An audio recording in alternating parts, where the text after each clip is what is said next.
Hi there everyone, welcome back to the channel. A shorter video today. It's another Palace Daily technically. News coming out last night. First proper news regarding transfer activity at Palace. And it's unfortunately potentially someone going out. Aaron Wan-Bissaka from Sky. And obviously I'll get into that in a minute, what my thoughts on Sky are regarding this. But reports coming from Sky that a substantial bid has been put in for him by Manchester United.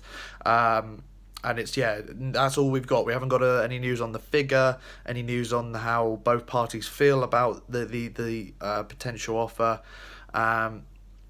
We just know that apparently a bid of some sort has been made to Crystal Palace for Aaron Wan-Bissaka.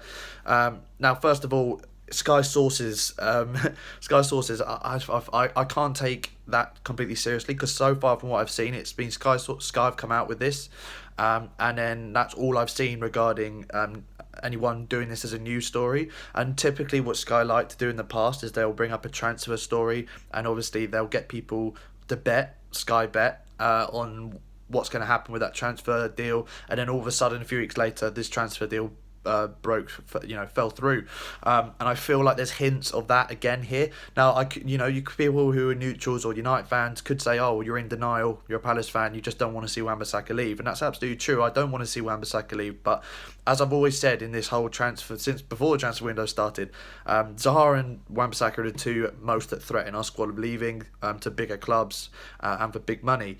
And out of those two players, I definitely think that we're more likely to keep Wan-Bissaka, and that's still even with a bid coming in from a club like Man United. I still feel that's the case. I think that he's come out before the season finished and has said straight up, I don't want to leave Palace. I think I can still improve. I still want to improve here. I love the club, and that's it, done and dusted. So I do believe that coming from a player like Wan-Bissaka, still a young player, I don't think there's much room there for I don't think he's lying about that. I think that he's very much telling the truth and that he wants to continue to develop at Palace. And then I do think at the end of next season, he's definitely going to be looking at a move somewhere else. But I do think we've got him for one more season. Zaha's always been the one who I think will be harder to keep this summer because of the demand, because that he's probably looking for a step up now. But yeah, Wan-Bissaka, I think that looking at it, let's say that the reports are true. It's a substantial offer. I'm saying I'd say around 40 million. For me, but he's young. He's only just turned 21. English fullback. Last season, as I've mentioned a lot of times, I feel like a broken record, but I've got to say it again. Defensively, with his stats in terms of tackling, interceptions, possession won, he was the best right back in Europe's top 5 leagues last season. The best in Europe with his defensive record.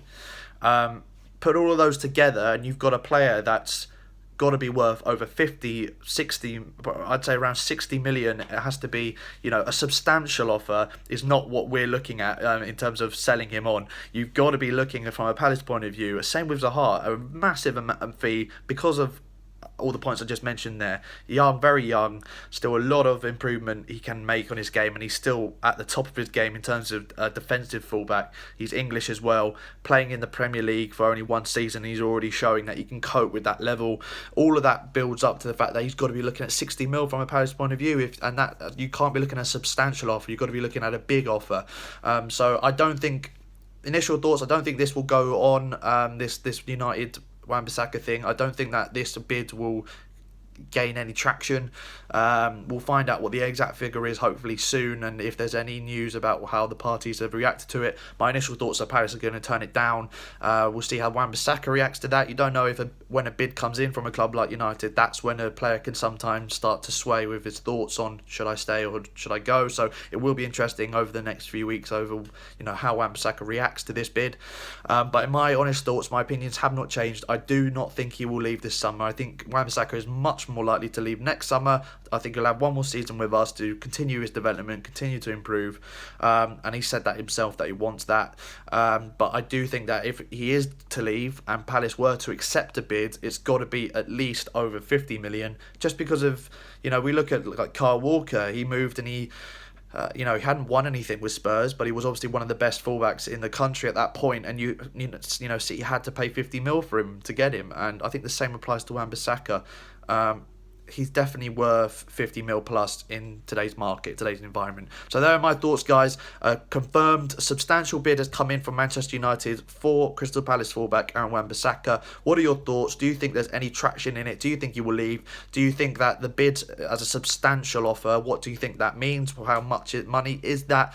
Leave all your thoughts on this, comments down below. I'd love to know your thoughts. Like, share it, subscribe, get it out on social media, and we'll see you guys next time, hopefully with a bit more news on some other transfer dealings or just some general Palace news. Not sure yet, but we'll find out when some stuff comes up. But yeah, thank you guys for watching.